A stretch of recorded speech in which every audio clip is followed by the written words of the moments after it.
It's time for the main event. It's the Shoe Shot. ¿Qué onda, vatos locos?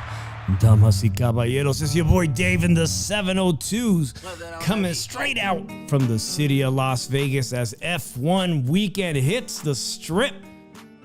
Joining me all the way from the city of brotherly love, Philly Irish, Drew Evo. ¿Qué pasa, homie? I hear you're not feeling too good. What's up, Dave? Man, Drew, I appreciate you coming on. I know typically, thank you guys, everybody just coming into the room. Appreciate you. Shout out to Wiley Coyote. Shout out to Jimenez Video Productions. Shout out to Sin City Syndicate. I hear you coming to town for the big F1 weekend or something else. Shout out to everybody joining us. We're going to recap that epic or not so epic, depending on how you see things, Mike Tyson versus Jake Paul weekend. Then you had Latino Night, Drew, which for me in the West Coast was Saturday afternoon. It was a nice, very nice championship cruiserweight unification. I loved it, man. By the way, shout out to you and everybody from Philly, Drew, because I'm going to talk about how I think Tevin Farmer won that fight. Tevin Farmer, I think he pulled the upset and didn't get the nod again, Drew. Fuck. They're doing the Philly fighters wrong. Not only did Tevin Farmer, I think, win on Saturday, I think he won. He absolutely beat Raymond Murataya in Las Vegas. I was at that fight. That was earlier in the year. But let's get right into the state of boxing. Let's get right into that first fight, which was Friday night. The sham of all fights. In fact, you couldn't bet on that fight, the Tyson fight. You weren't allowed to bet on that fight. In over 8 states, sportsbooks refused, online sportsbooks refused to take your money, Drew. It was a sham. Shout out to Phil LaGreco, good guy out of Canada. You guys probably seen him fight Errol Spence back in the day. He manages a fighter that Drew and I have interviewed and been following his career ever since the pandemic. Drew, not sure if you caught that fight. Did you catch that fight on the YouTube? Nah, I didn't have time to catch it. All right. Shout out to Badi. Lucas Badi from Canada. He came away with the win in a very close and contested fight that was shown with the Bruce Carrington fight on YouTube. Drew, that fight was razor thin. It was not what I expected, but a win is a win in the sport of boxing. You know, it was not what I expected. After he knocked out that hot prospect, H2O Silva, who was signed exclusively to Jake Paul, Lucas Badi came in close with a razor thin margin win. One where I think, I saluted them and I said, you don't look backwards in the sport of boxing, but you absolutely watch your tape and with your team sit down and try to improve on that. See what you could improve. I see the chat's going crazy already. Nice to see everybody in the chat. We do appreciate you, Drew. Let's get to the fights you did see. Let's talk about Mario Barrios, brand new father. He was elevated to WBC welterweight champion. Y'all remember when he fought Gervonta Tank Davis. Drew, I haven't seen Mario Barrios get dropped. And, he's coached by San Jose's legendary Bob Santos. And he dropped Abel Ramos, the uncle of Jesus Ramos Jr., who I just found out will be fighting in Las Vegas. We're going to get to that. Jesus Ramos Jr. is back in action coming up with the big David Benavidez, David Morrell fight coming up. But his uncle, and only in Mexican families can your uncle be just a few years older than you. Only in a Mexican family can you have an uncle that's literally, you guys are both professional fighters. I know it does. I know. But speaking of Mexicans, Drew, go ahead and take away the mic while I 49ers. We were going to do football talk tonight. I think we're going to do it tomorrow. To a season that's quickly fading for all Niner fans right here. I need a shot at tequila, Drew. Thinking about my football season. Yep. Went down the drain. Cazadores is rough. I'm used to a little bit more expensive stuff. Who y'all got tomorrow? Put it in the chat. Thursday night football. Cleveland Browns versus the red hot Pittsburgh Steelers. Y'all thought that guy's career was over. Here he is, not even making a touchdown, and Russell still winning games. 8-2.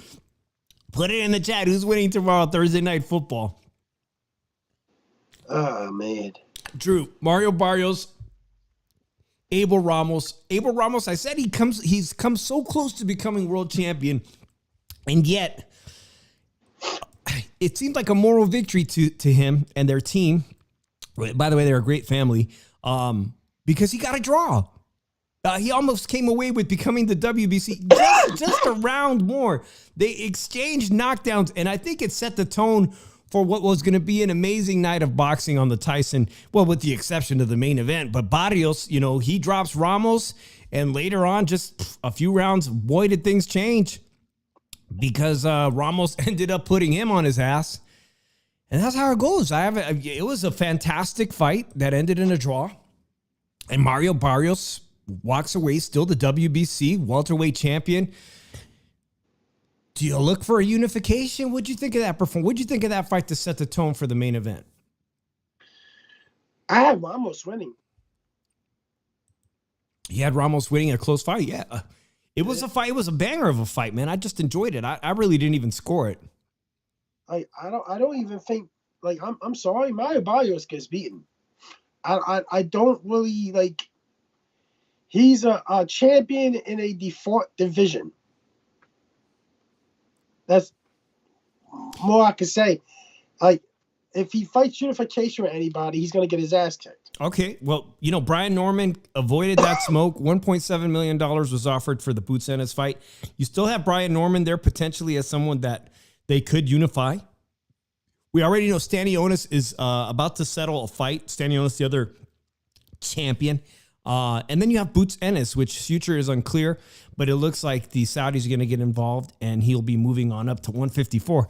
The welterweight division is open for anybody. Shit, if Ryan Garcia wants to come back into boxing, which he is, and we'll get to that news, he's going to be fighting in December in an exhibition, but Ryan Garcia could easily jump into the 147-pound division next year and test the waters. And so, the division's wide open. Well, honestly, how'd you guys have that fight, guys? That fight was amazing. I got to meet Mario Barrios earlier in the year here in Las Vegas. He seemed like a swell guy, to be honest. He trains with Bob Santos, who's a legendary trainer from San Jose, now makes his home here. I see a lot of room for improvement, Drew. And to be honest, I don't know how it goes if he was to try to unify against Stanionis. Stanionis is not available next. Brian Norman is coming off his hand injury. They say he's healthy. But definitely, I don't think I'd like to fight with him and Boots Ennis exchanging like that. He seemed he was down, but everybody can say you're down until you really get to the negotiation table. But how did you guys see that fight?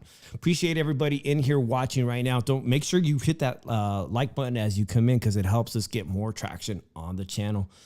Drew, Abel Ramos. Almost champion a bunch of times. Almost champion. Does he start thinking about retirement or hell no? Keep going and get some paydays. I think he should get a rematch. A rematch would be, you know what? They just might make that fight happen. A rematch, guys, because this co-main event. Let's get to the co-main event, which is now broke a record. If you did not see the first one, well, you got to see the second one on Netflix because over 65 or over 50. I don't know what the exact figure is. I got it here, guys. But Amanda Serrano, amazing Puerto Rican fighter, a world champion in 7 divisions. She didn't get the nod originally, Drew. I don't know how you feel if you thought Katie Taylor got it in the first one. That was almost 2 years ago. In the rematch, statistically, statistically, even their judges, their unofficial scorecards had her edging it. And in the last 2 rounds, if you guys saw those last 2 rounds, man, she put away some serious numbers. 65 million plus people watched this fight on Netflix. Did it work for you guys? Those of you in the chat right now, did you guys get a clear fucking picture? I tweeted, and you know what? Everybody that follows me on Twitter, man, y'all ain't got a sense of humor. I tweeted around midnight who won the fight because my shit was still buffering. And nobody thought that was funny. I thought that was funny, Drew. Drew's not impressed with my humor either. Shout out to Carlos. I responded to Carlos M in the chat. I said, he asked who I thought was going to win because everybody was afraid. And I said, well, I didn't even want to give an answer, but I said Tyson by chancla. Drew, let's just talk about Amanda Serrano Taylor.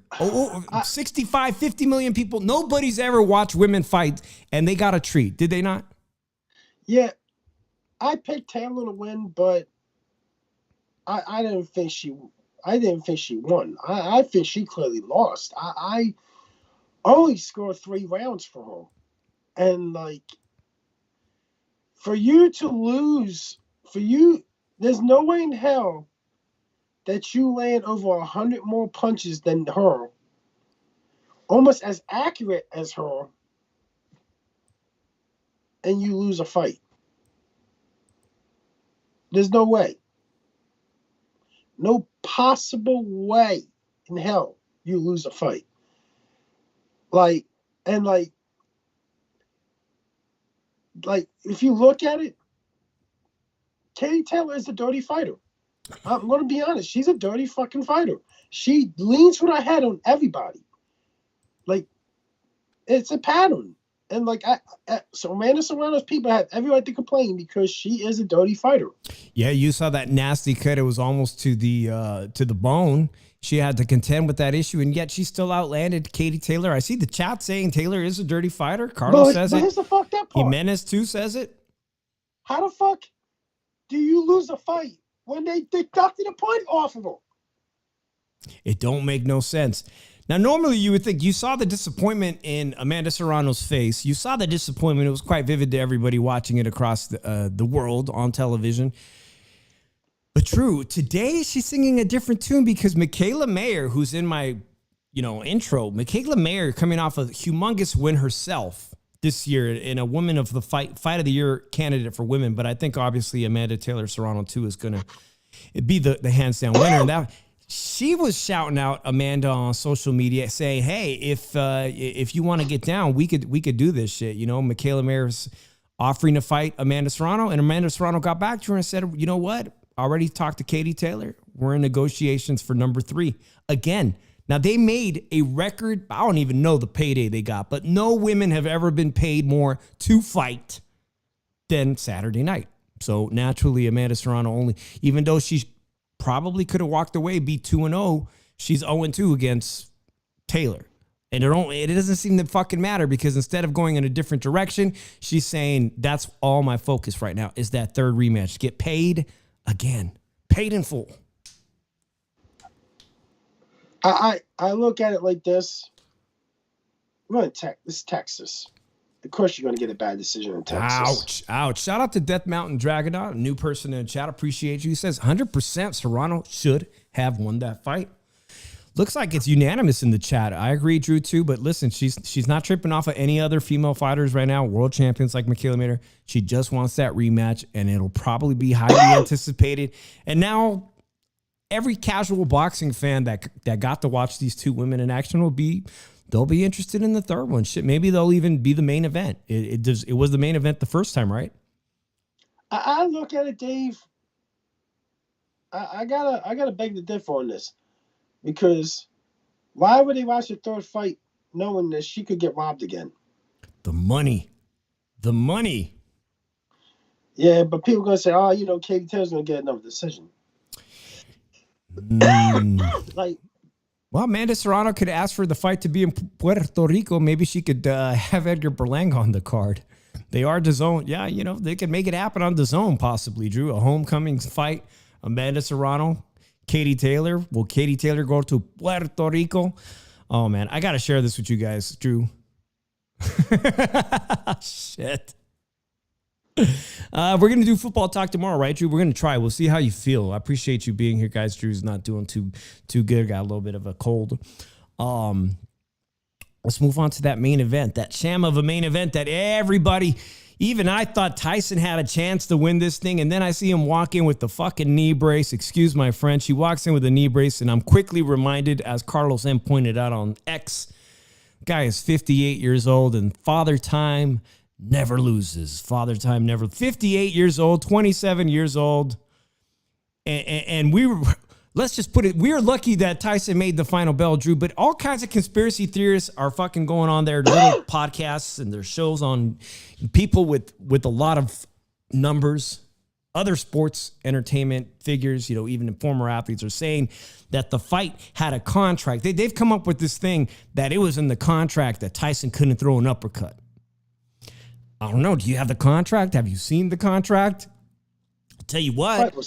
Can we just say this? It was originally going to be an expedition. It was going to be, yeah. And Jimenez rightfully points out, we saw more butt cheeks than we needed to see. The fight was fucking fixed. And, I'm sorry, guys. People, Drew, you're always speaking negative, but this is the fucking truth. Boxing's done. Boxing's fucking done. This was the nail in the coffin. This disgrace was the nail in the coffin of boxing. Seriously. When a living legend flat out does this and takes part of a fixed fight like this, it kills the sport. This killed the sport. This make this sport into a fucking joke now, and I don't give a fuck what anybody says. You agree with me? Good, great. If you don't, you want to badmouth me, go fuck yourself. But at the end of the day, it's the fucking truth. Boxing is dead. Boxing is a joke. Nothing is going to bring this back. Nothing? Nothing. Because here's the thing. You got fighters on their way out. Got the guy that's facing boxing. He's going to be on his way out soon. What happens there? Who's going to replace him? Nobody. Nobody comes close to replacing that. Now, this sport has been nothing but influencers making a mockery of this sport. It's a fucking disgrace. And to tell you the truth, I really looked and debate on whether I should stop watching boxing or not. Because this is a fucking disgrace. It's a fucking joke. And to keep letting this shit go and everything. It could have been a great night of boxing, but the casual fans were only interested in the idea of Tyson, a legend in the sport, doing the unthinkable and beating up a young man, Drew. By the way, shout out to Zelly from the Finney Show right there. He got a good slap in right there. Beetlejuice got a good slap in against that. You should have known right there was some funny shit in the sport going on, Drew. As when you start to see the funny people making memes on social media, you know what I'm saying? Here's my thoughts, Drew. This dude, Jake Paul, his brother, it wrestles in the WWE, right? Essentially, he's an influencer that probably would have dreamed to have a career like, what's that dude, The Miz? Miz still do wrestling? Is he still in wrestling? Okay, The Miz, right? He went from reality TV star to WWE star.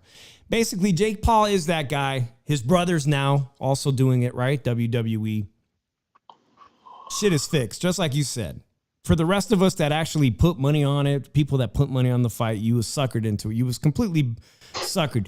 He's really good at WWE meets boxing.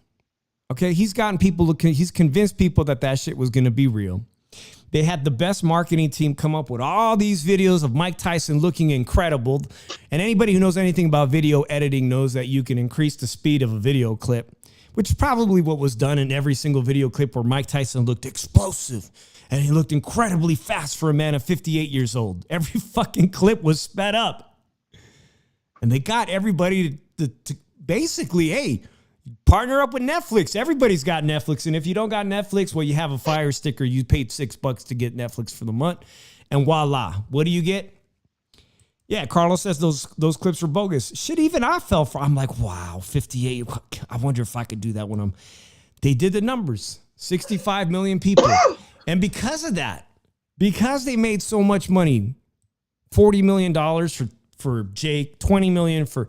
You got every real. In fact, after I watched Zurdo Ramirez win that unification, Drew, I told my wife, she's like, who's he going to call out? I'm like, well, yeah, you know, obviously who I hope he does it for the raza.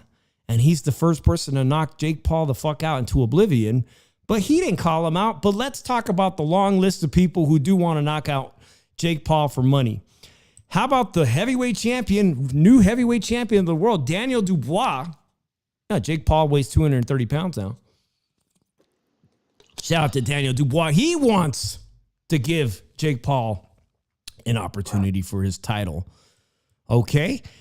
Not only him, Artur Beterbiev, the undisputed light heavyweight champion of the world, 40 years old, just beat Dimitri Bivol. He wants a crack at that Jake Paul money. So maybe you are right, Drew, that boxing is ruined forever. Boxing will never be the same. You got real champions who would knock him the fuck out that want a piece of that pie. Andre Ward, Oakland, California's greatest fighter ever, today came out and said he said, hey, I'm old. I ain't fought in 7 years. Carl Froch, remember him? Another former light heavyweight great. He says, come on. I'm old too. I'm 40. I'll fight you. Everybody wants to fight Jake Paul night. No. Shout out to Zurdo Ramirez for not calling him out. He held back. Chavez Jr. probably going to get the fight. Chavez Jr. is probably going to be the next one in line. He'll probably take the fight. And quite honestly, he looks so awful. I wouldn't be surprised. Who would be surprised that anybody that signed up to fight Jake Paul didn't have a clause in their contract about what they couldn't or couldn't do? I mean, Jake Paul's going to stack the cards in his favor, right? Nerd said those fighters are a damn disgrace. Everybody wants a piece of that pie. Man, $20 million purse for Mike Tyson? Anybody that gets in the ring with him is going to get their career high payday. So, that being said, I appreciate everyone in the chat right now. Did the sport take a major hit, or is he Jake Paul the savior of the sport of boxing, Drew? 65 million plus people got to watch some boxing. Maybe 50 million people watched the Mario Barrios fight. The stream fucked up all night. Interesting enough, Drew, I started the show talking about Lucas Body. We interviewed him during the pandemic. He's a lightweight contender. He knocked out Silva in a knockout of the year contender. Lucas Body, between the two channels, Netflix Sports and MVP Promotions on YouTube, fought in front of over close to 600,000 people tuned into that fight. It wasn't the performance he probably wanted to put out. He did walk away with a win, but 600,000 people know who Lucas Body is now, and they didn't know who he was. And the fact that only 100 people ever watched that interview on our channel, 100 people watched our interview, 600,000 people watching him fight, I'd have to say was quite an accomplishment. So what do you guys think? Let me know. Shout out to you, the S Spider, coming here for F1 week. Let me know what you guys think, man. Is Jake Paul saving the sport of boxing? Are we headed in the right direction in 2025? Or are we taking a massive dump and taking a massive step back? Drew, we going forward, or you don't know if you're going to give it up? Massive step back? It's a massive step back. It took an L. And I really think that this sport is not going to recover from it. And really... Really? Well, listen, speaking of exhibitions, it might as well have been an exhibition. Ryan Garcia, who is he's the savior, the face of boxing and whatnot, coming off that suspension. He's got a year. He's not coming off the suspension. He's still suspended until April.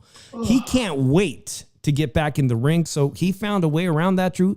He is going to fight the guy that just put hands on Manny Pacquiao, the former world kickboxing champion, Japanese Rukia Ampo, in December, because he don't want all that ring rust. I mean, Ryan Garcia is going to fight, and add him to the list of people that came out today that said they want to get in the ring with 230-pound Jake Paul.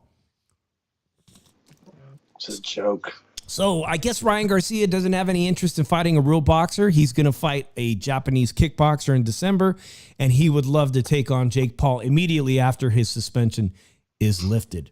Shout out to Paul M. Appreciate you being in here, homie. Good to see you in the other chats today. Ryan Garcia back in action in December, Drew. All right, we're going to have some more boxing news coming up, but let's talk about Saturday's Latino night. Oscar De La Hoya, been doing it forever, showed up as a mariachi in Saudi Arabia. And Drew, I don't know if you saw that Saudi Arabian card, but they built a mini Mexico in Saudi Arabia. You know, most countries want to keep us out. They're building mini Mexico in Saudi Arabia for Oscar. And if you guys saw, what did you guys think of Oscar's living girlfriend's outfit, the quinceañera dress? I mean, was it a glamorous mariachi dress or was it a quinceañera dress? I know y'all be paying attention to what the ladies are wearing in the ring. That's the Spider says, look like Holler went to a fucking quinceañera. All right. Well, you know, I thought every woman in Saudi Arabia had to wear the thing around their head in respect to their culture. But somehow a select few people are exempt from the rules there. But it was a great card. No, make no mistake about it. Shout out to Oscar De La Hoya and Turki Al-Sheikh. Half-empty stadium. And I believe Turki Al-Sheikh was at the UFC fight in America with Donald Trump, Drew. I don't think I saw Turki Al-Sheikh. I think he was with Trump and Elon Musk at the UFC fight this Saturday. Nonetheless, a great card. Let's talk about the first card, Drew. Fresno's Jose Ramirez, the former unified 140-pound champion, lost his unified titles against Josh Taylor. He's won after that, but they've all been against washed-up opponents. And finally, Arnold Barboza, who was on our show. Lukey brought him on here. Shout out to him, Arnold Barboza. Both of those guys leave Top Rank, and they finally get an opportunity that Arnold Barboza had been looking for to fight each other on Golden Boy's platform in Saudi Arabia. Is Fresno's Jose Ramirez washed up? Is he done? Is he now entering gatekeeper status? He did represent the Olympics for the Team USA in 2012. That's a long time ago, dude. That's a long time ago. Yeah, he's going to gatekeeper status.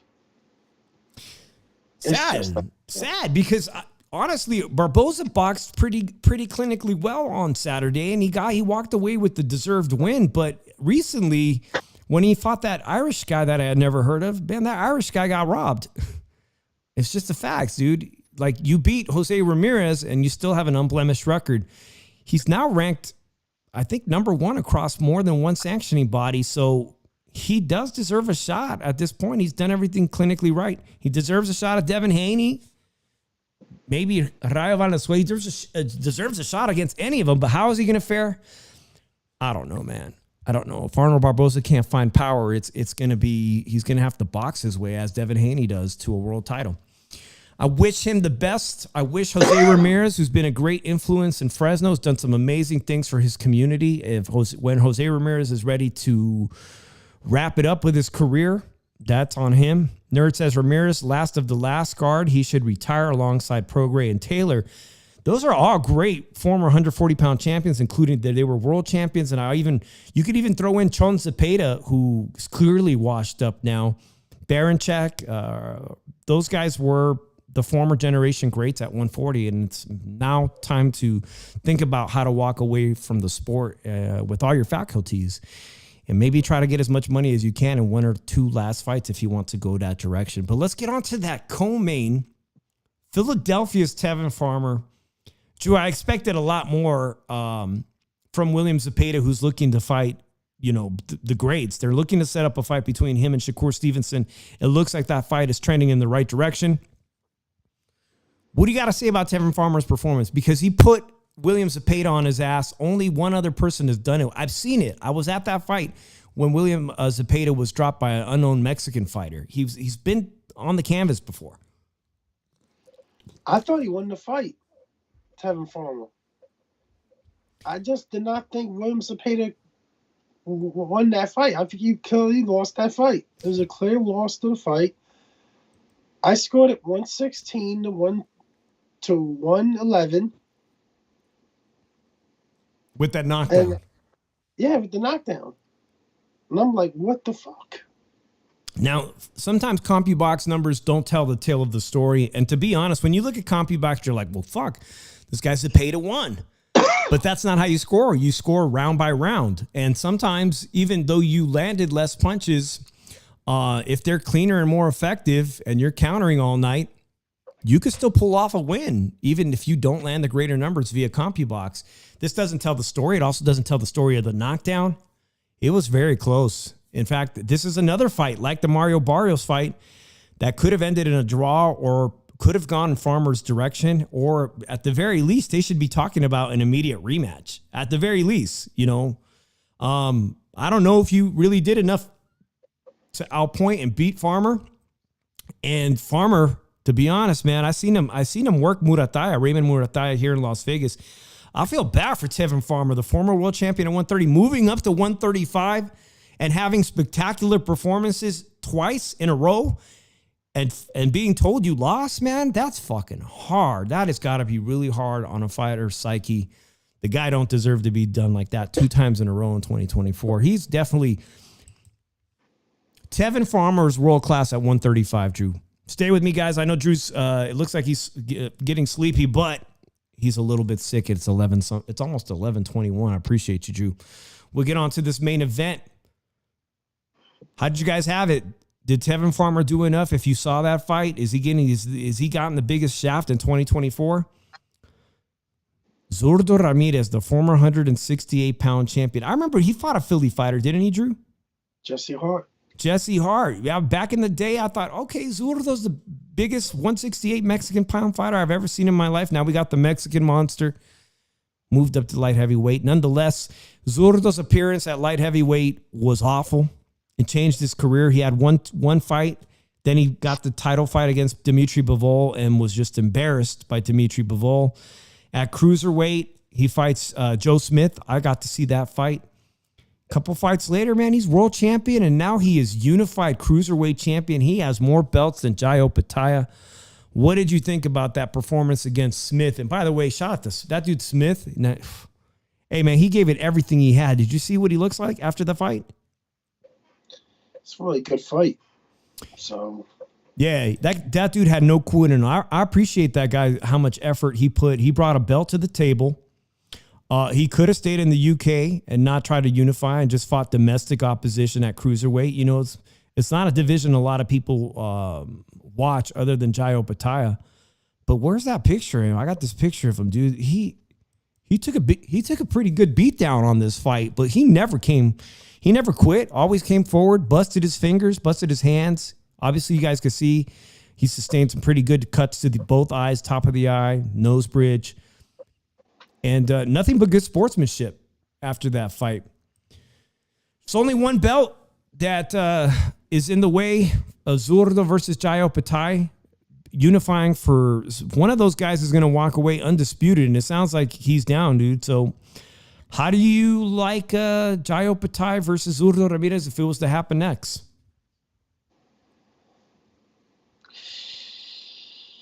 Oh, man. I really look at it that Opetaia can dominate Zurdo. And I will pick Opetaia to win. I would believe it would be a stoppage. So, you know, Zurdo's pretty durable. He's impressed me by how durable he is at cruiserweight now. I think he's finally really grown into the division. There is another champion that I think Zurdo can pick off and potentially have all three belts. And then we got a super showdown between him and Jai Opetaia. I think if you give Zurdo another fight, Drew, to continue to grow into this body, to grow into this division, his footwork looked pretty good. He is kind of durable. And I've seen Jai Opetaia struggle against Brady's. Against Brady's, the former cruiserweight champion, he kind of struggled against Homeboy twice, Drew. I really don't know. I mean, I would favor Jai Opetaia to walk away undisputed in this division and make a great heavyweight fighter like Usyk. But I think the fight could potentially be 60-40, especially if you give Zurdo a little bit of time. I think it could be a classic. It's going to be a great matchup next year in 2025 for Undisputed. One that I'm going to be really looking forward to be honest. Hopefully it takes place somewhere where Latino fans can go see it. My big criticism of the entire Latino night, Riyadh, is that, okay, Turki Al-Sheikh spent a lot of money to bring Riyadh season to Los Angeles with Terrence Crawford at the top of the bill. It was a financial letdown. They spent way too much money. They didn't make it. Now, you would have had this Golden Boy Latino night in Las Vegas or Southern California with the exact same card. You would have had a successful night. You would have had a very successful night financially. I hope to see this Jai Opetaia fight somewhere in a market where you're going to get a lot of people to show up. Maybe somewhere neutral like Las Vegas. I really hope so, man. It was a good fight. It was a good card. I loved it. I want to see the second Latino night. All right, Drew. We're going to wrap up this show. Hopefully, we're going to get together tomorrow to talk football. There's some boxing news. Obviously, this is going to be very big coming up. We've got in December the Usyk rematch, Usyk Fury, big fight in December. I just mentioned you're going to get to see Ryan Garcia if you're a fan of him. I'm not sure who's a fan of him. Apparently, a lot of people are. Like I said, he's also chasing this fight. Threw his name in the hat, said he wants to fight Jake Paul too. But he's going to be fighting this guy in December. We got that coming up. The big thing is they started to promote it, Drew. PBC is coming back to Las Vegas for this incredible fight at 175 pounds. Drew, take a look at David Benavidez' off-season condition. Take a good look at that picture right there and tell me if he has enough time come February to be in shape. Any thoughts on that? Not body shaming. It looks like shit. At 175, he made his debut against Vodzik, the former world champion, and he didn't have Memo Heredia. Memo Heredia had been his trainer for that prior fight at 168 where he came in with a six-pack. He looked a little bit soft at light heavyweight, and this wasn't, in my opinion, for the media day, which where they did this promotional press conference yesterday and the day before to set off this amazing fight card that's going to happen in February here in Las Vegas, guys. He got to get in shape. I mean, he got to work on that right now because all these appearances they're doing, and it looks like he's soft around the midsection again. They got plenty of time. They got time, that's for sure. But let's talk about this card because they're already ramping up. I mentioned very earlier in the show, Drew, that Jesus Ramos Jr. is back. I saw him in the press conference yesterday. Jesus Ramos Jr., the nephew of Abel Ramos, who just fought Saturday. It looks like a good card, man. Let's look at this card real quick. David Benavidez versus David Morrell for interim light heavyweight champion. Both of these guys have interim titles. This is like a unification of interim titles. One of these guys deserves a crack at Arthur Beterbiev. You know it. You got the rematch, Figueroa versus Fulton from Philadelphia. Going to be an amazing rematch. You got Pitbull, who's no longer the champion. He's dragging up Fierro, a Mexican fighter from DAZN, who's fought mainly at lower weight classes. But then again, Pitbull also fought at 135. Now, this fight, I'm glad to see Jesus Ramos Jr. back in action, but with 154 being such a hot division, he's fighting Jason Rosario, a former 154-pound champion who was knocked out by Brian Mendoza, who works out of Las Vegas. Brian Mendoza knocked him out. Jason Rosario now trains with Brian Mendoza. I believe they all train with Bob Santos. Jason Rosario barely won against Jarrett Hurd on Pro Box recently at 160. Now he's coming back down to 154. Jason Rosario's already kind of tasted a lot of defeat at 154. Former world champion, former has-been.